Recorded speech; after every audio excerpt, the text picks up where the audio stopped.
ni khat ka phone call lo hungin no hol hang chun ngam la in sung mi khat chin ning heleven den tai ti thu kalo ha kun call lo hungin na al hi chuni chun kyom gam kal ding kan hi win hi chun hi chi gam lang chu phone call ning kho win ka zone win hi le tung sin dan chu in sung mi khat na hi win tapang zawrin chule naw sen on zawrin gilkil dang cha thoa anu mo hitan ne ding don ji jong nei talo hi win hi chun kyo chun kapu kham ho ne the hin ipi hin don ding tui hin the tu in cho cho kapi win kane saron ale achi na diu langrung chu lampi chu het lo ji chun anmo den jong hi ta ji chun kyo chon lampi chin diu ju ka helwin achi na diu chu dam selam boina lovin ka ga tha thong we ki pa m khat chu ibham ti le a kho mel hon an hal phat wa chun ka ma hung jam hi wen am ho chu ke tong kha adam mo anom lo chu ki pa ma hen ale chini kho a am ho ko ham ti chu imun don ka ta san video ne khar ga we ta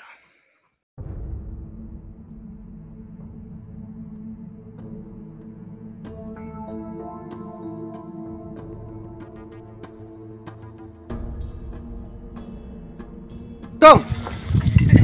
làm xong là thằng này lộ đâm ôi lại phụ đường hơi lỏng này tiền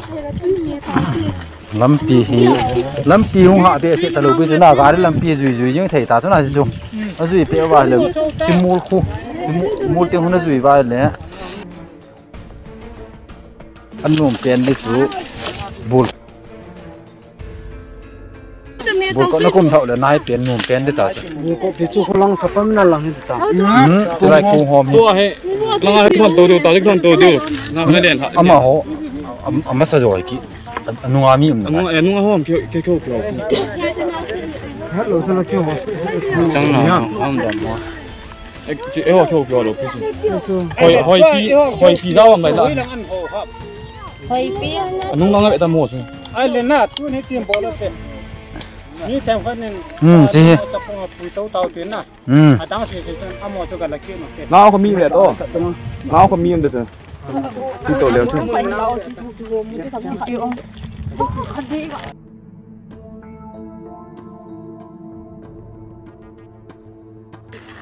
tết nó có mi thật mi tầm cái số tổ văn à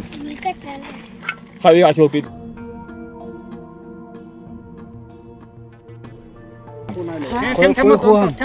nó khó pi không phải đấy kiểu chăm phai như nào chăm phai mua cái gì em nó chăm phai nó hay về đấy